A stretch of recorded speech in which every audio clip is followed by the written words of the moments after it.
Business with a servant's heart. Welcome to the podcast. Inspiration, motivation takes. Listen to the podcast. We're all about to talk about life. Our guests will share their life story. We want you to success in life and business. We're ready and we will start shortly. We're gonna talk about life. We're going to speak on business. You're gonna shine bright. We are gonna witness. Business with a servant's heart. With hosts Steve, Ramona, and Ray. Inspiration, education talks. Listen to the podcast.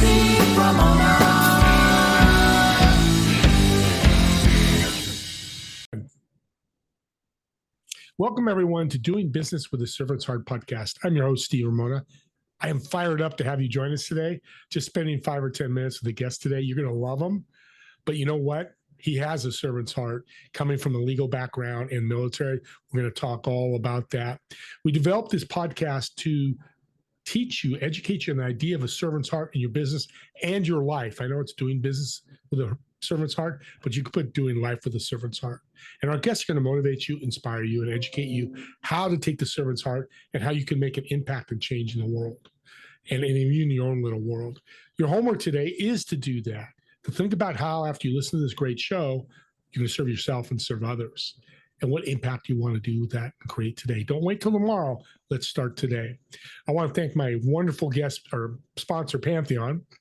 Join a community of high-income entrepreneurs and business leaders to create this world-changing impact and difference in the world and help you grow your business as well. It's a community you want to be part of. Reach out to me or go to the show notes.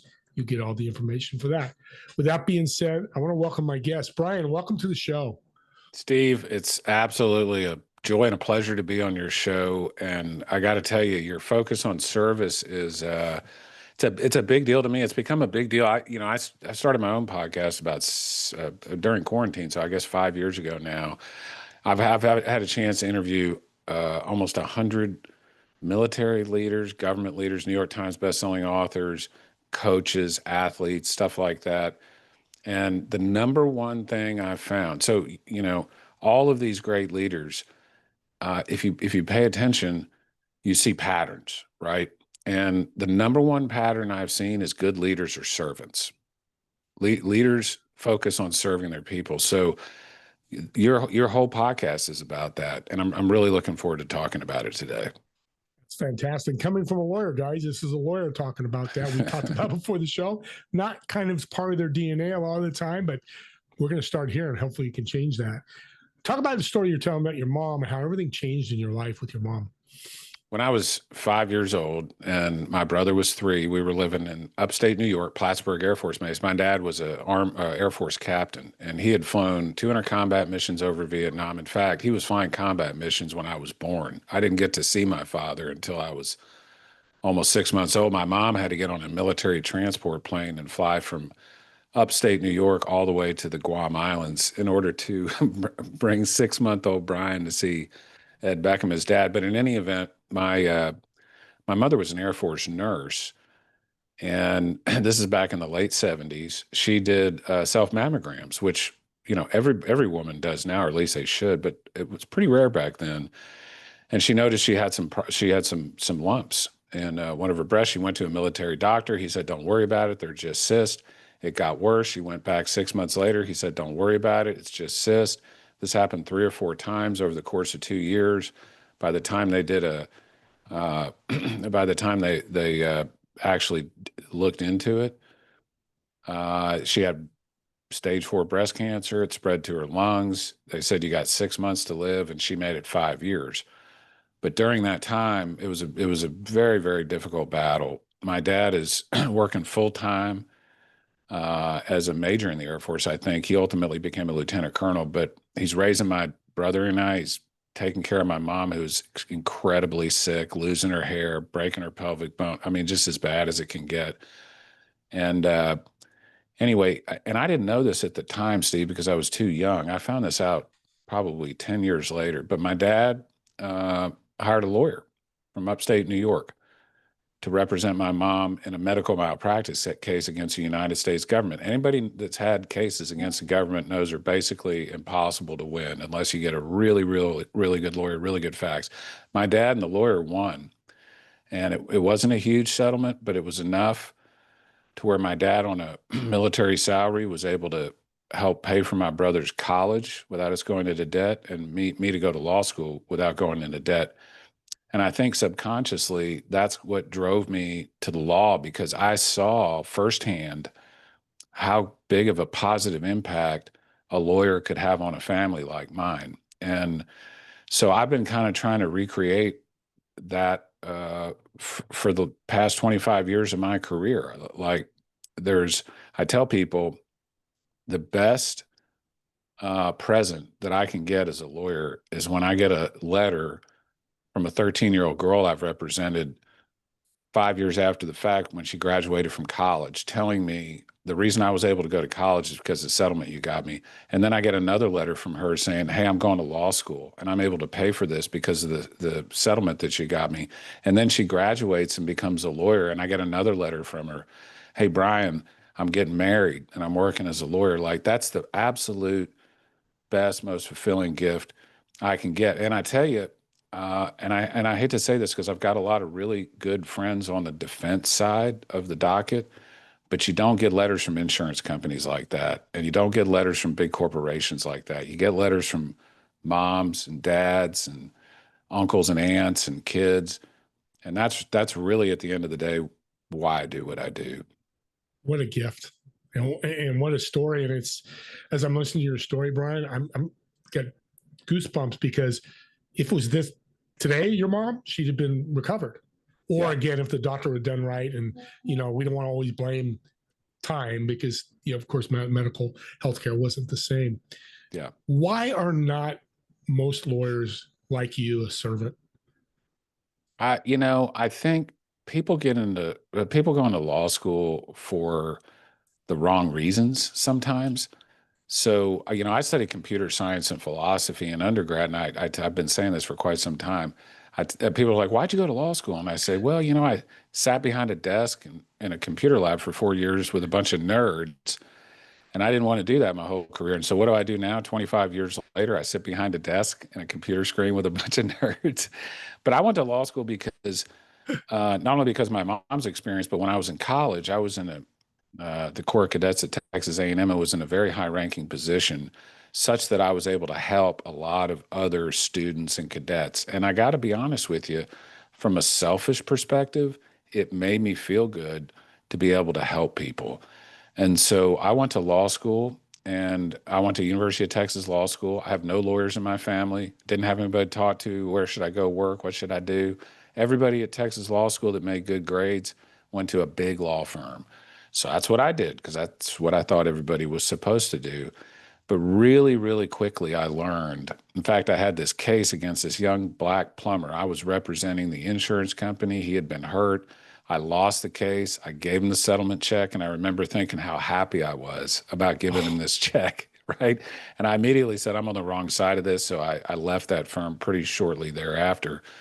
But I think a lot of people get into the law for the money or for the power. And that is, you can make a lot of money in the law, but you can make a lot of money doing a lot of different things. And if you're doing it for money, ultimately it's not going to be satisfying. And when I was young, I would not have listened to somebody like me saying that. But I can tell everybody for absolute certain, sitting here at 52 years old, money doesn't equal happiness. And in fact, in some ways, the more money you have, the less happiness you have. And we could talk about that quite a bit. But I think people, rather than look at the law, so the law, Steve, ultimately is a manifestation of a society's ethics. So it's like, this is what we think is good, and this is what we think is not good, and this is how we enforce it. And I'm proud to be a part of the American legal system. There's been a bunch of stuff that's happened over the last 10 years, last 50, last 100, but let's just talk last 10 years, where our institutions have failed us like miserably, but the court system hasn't. The core system has been strong, and it's led to the right results, generally speaking. And that's been historically true. I mean, it was the Brown versus Board of Education that ultimately desegregated a lot of the public institutions. The law has been a tool that people have used for good things for a very long time. So the lawyers that I think really focus on what they can do for other people are the ones that are the happiest. The lawyers that focus on what they can do for themselves, which is unfortunately far too many of them. Or another phenomena I see: how big a house can I buy? How fast a car can I get? How expensive a watch can I get? So I can signal to all my other colleagues how successful I am. Those people are miserable. I mean, just absolutely miserable. So I think, and it's not just the law, by the way. I figured out No. about 5 or 6 years ago. You probably figured out a long time before I did, but about 5 or 6 years ago, I figured out this is not all about me. Like, nobody cares what I do for myself. You know what people care about is what I do for other people. That's what you're going to be remembered for. Nobody's going to be sitting there at your wedding saying, "Hey, Steve had a huge house, a Ferrari, and a $200,000 Rolex." What they're going to say is Steve had a podcast that reached a lot of people and did a lot of good. Or they're going to say he was a good dad or a good husband. Or, do you remember that time Steve said something to me that made me feel so good and it just stuck with me for the rest of my life? That's what people value, and that's what's important. You nailed it, and that's why you're so successful, which is the power of all this. You're not homeless, you're not poor, you're not living on the street. And I'm saying that because people are like, well, I can't serve, I'm got bills to pay. Yeah. What do you tell people that go, I just can't do that, I've got to make money? Yeah, that's a great question. And I think the very first person you have to serve is yourself. Like, if I make no bones about the fact that I make a lot of money doing what I'm doing, I have no criticism for people that make a lot of money if they're good at what they do and they're not cheating. It's what you do with the money and what you do with the time that I think is important. But you got to take care of yourself before you can do anything for anybody else. So if you're young, starting a career, you need to get yourself in a position where you've got some financial, professional, personal stability before you can really help a lot of people. I mean, there's no rule that says you have to be Mother Teresa and take a vow of poverty in order to help people, right? So, and in fact, in many ways, the more resources you have, the more people you can help. So I'll give you a concrete example of this. I took up meditation about 10 years ago because I was having some problems with panic attacks, quite frankly. And sometimes when you're sitting in a room by yourself for 20 minutes, not paying attention to anybody, it feels like a selfish act. And in some ways, it is a little bit of a selfish act. But because you're making your mind better, you're actually going to be a better father, a better husband, a better lawyer, a better podcaster, a better whatever it is you're going to do.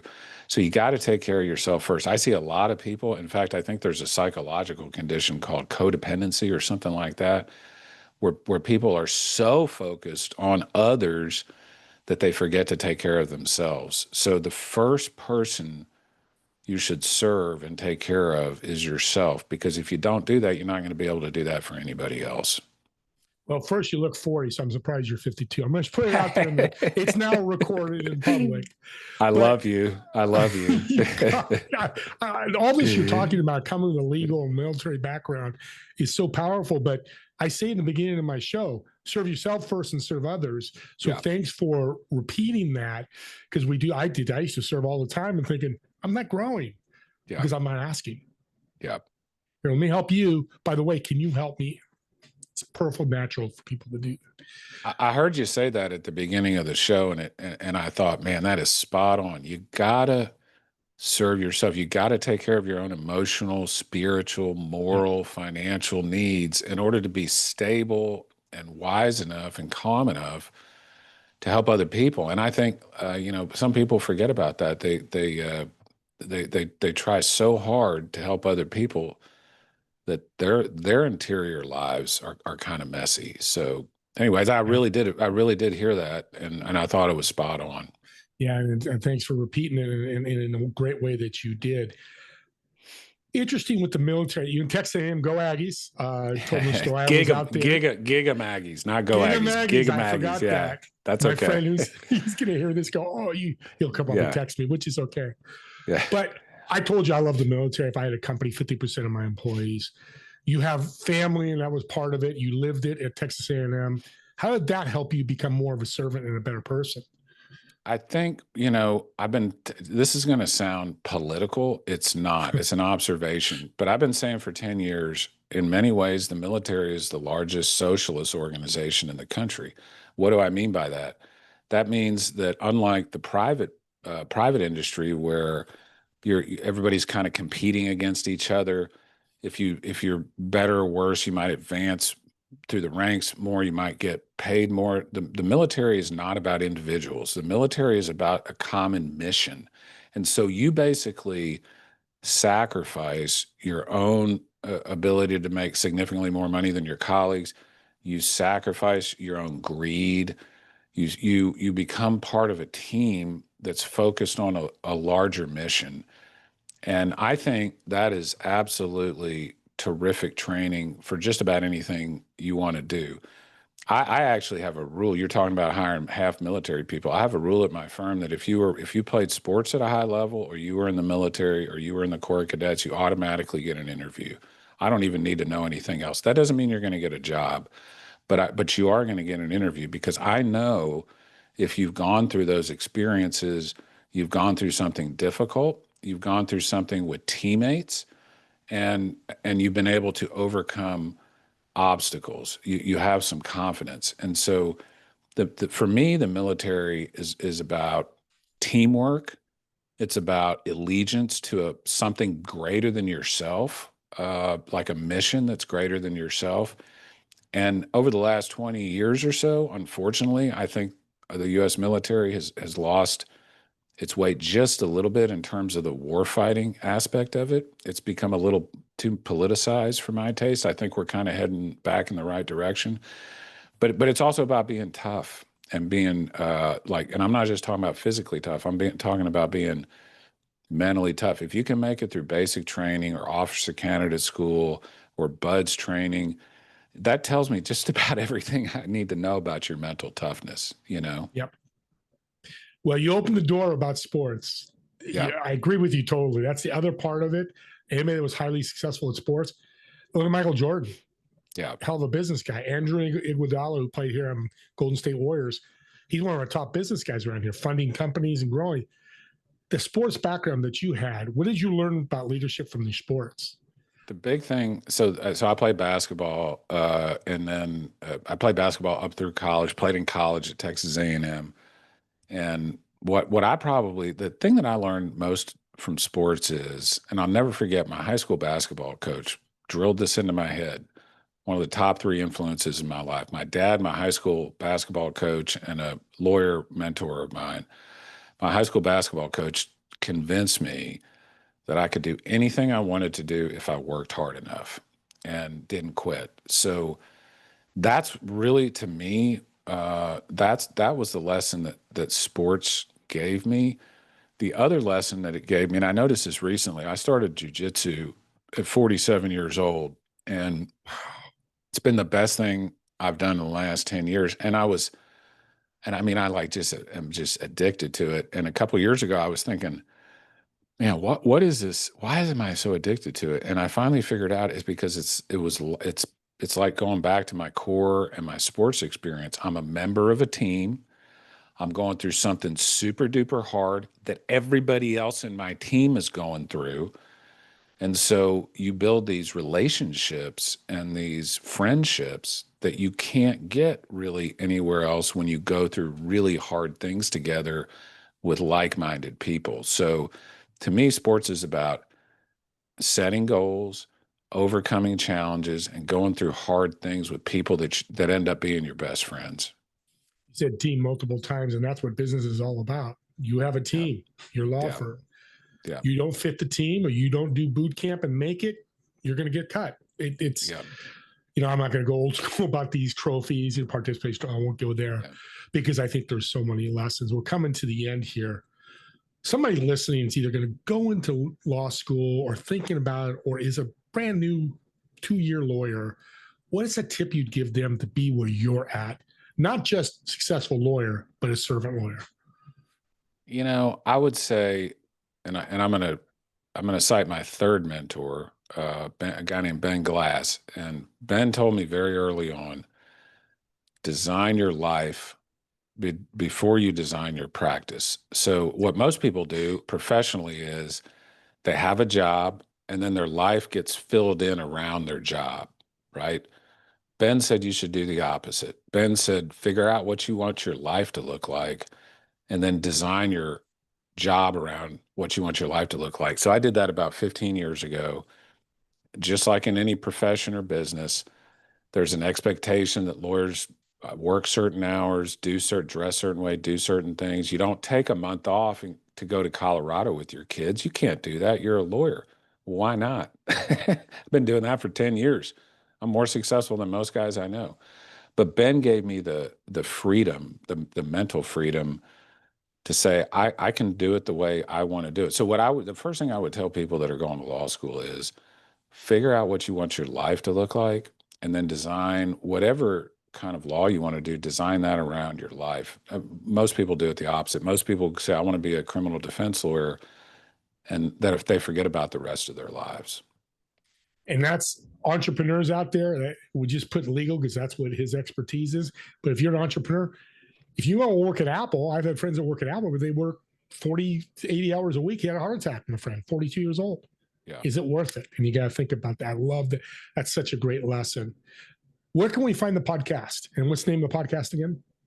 So the podcast is Lessons from Leaders with Brian Beckham. It's on all the podcasting apps. It's on YouTube. The webpage is brianbeckham.org. It's a little bit of an unusual last spelling, Beckcom, Beckcom. And then the law firm is vbattorneys.com. That's V as in Victor, B as in Brian, attorneys.com.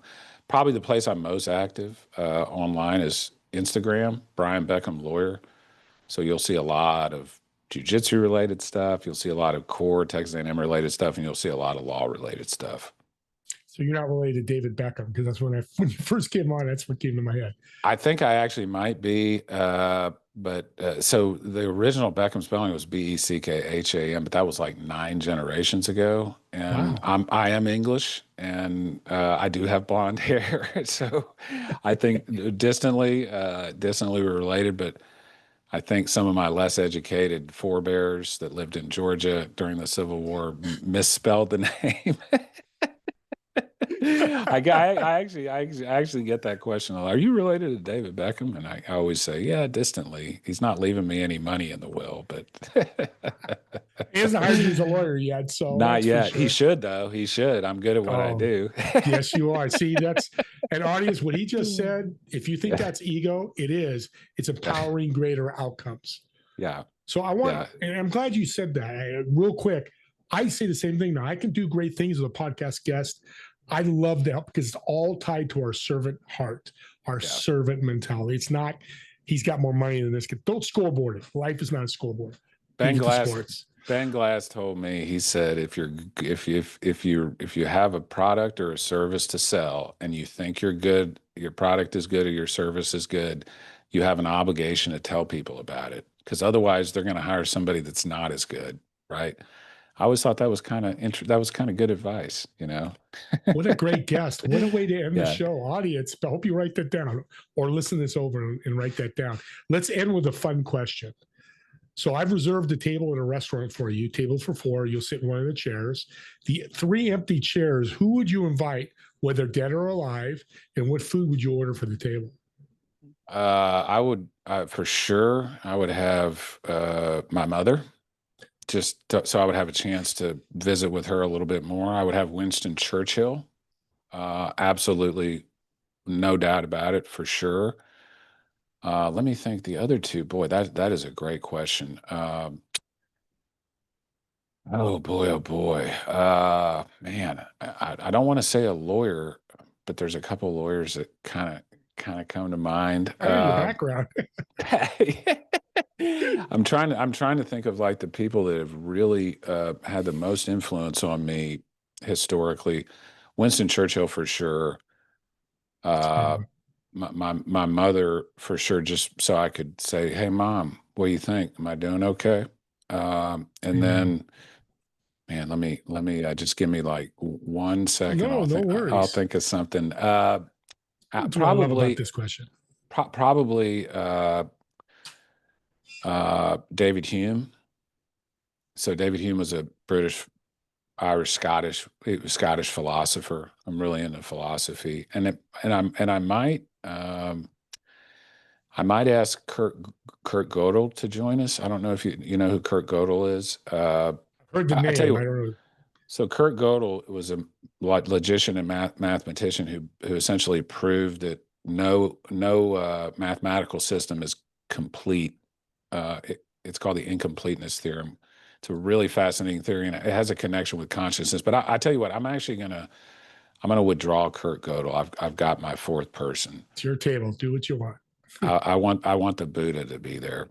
Ooh. And the Buddha was a real historical figure too, Siddhartha Gautama, and I would want the Buddha to be there. I would want to ask him about what it was like reaching enlightenment. That's a great question. Be a great podcast guest. To be honest. Great podcast guest. Yeah, absolutely. So, what food are they eating? The Buddha was, I think, a vegetarian. Churchill and I and my mom are eating steak, and for sure, and we're having scotch, and then Winston and I are having cigars afterwards. The Buddha might be meditating the whole time. I don't know. I think I know my mom would have a glass of scotch with me. I know that for sure. So amen. Oh my God. Yeah, let him meditate. He's probably fasting anyways. So he's probably not eating. So that's good. Exactly. At least he's at the table. Yeah. You're an incredible guy. You really showed me in the legal industry that you can be a servant's heart. I'm going to share this with friends of mine that are in this legal industry, whether they're lawyers or what, because you proved you can do that. Don't have to be mean. Don't have to be corruptive to be successful. And I really appreciate that. How can people reach out to the website and mention the podcast? VBattorneys.com, like I said, is my main website. Brian Beckham Lawyer on Instagram is probably where I'm most active on social media. And then brianbeckham.org is my personal / law firm or podcast website. So, but all you got to do is type in Brian Beckham on Google, and there'll be a bunch of different things show up. And we'll have all the links in the show notes. And by the way, you can look for Buddha on Instagram. I'm sure Brian's connected to Buddha on Instagram. That's how the world works nowadays. That's right. Crazy world. That's hey, Brian, right. Thank you again. God bless. Thank you for taking the time to be on the show. I appreciate it. And podcast guest, this is a perfect audience. This is a perfect guest for my next quick comment. Subscribe to the YouTube channel. Whether it's Brian's lessons from leaders, mine, I don't care who it is. But when you're listening to a podcast and you're thinking of a lawyer, maybe it's a lawyer you use or a friend, and go, God, they need to listen to Brian, because they do. And like I said, I'm going to share this. That's a gift you give them. And if they listen and get changed, motivated, inspired, educated, or reach out to Brian for help or whatever it may be, you made an impact. You've given a gift. I believe podcast links are gifts. Use them that way, because that's the best way I think they can really change and make an impact in people's lives. With that being said, me and Brian want to thank everybody for watching or listening. We'll see you all in the next episode of Doing Business with a Servant's Heart. Have a great day, everyone.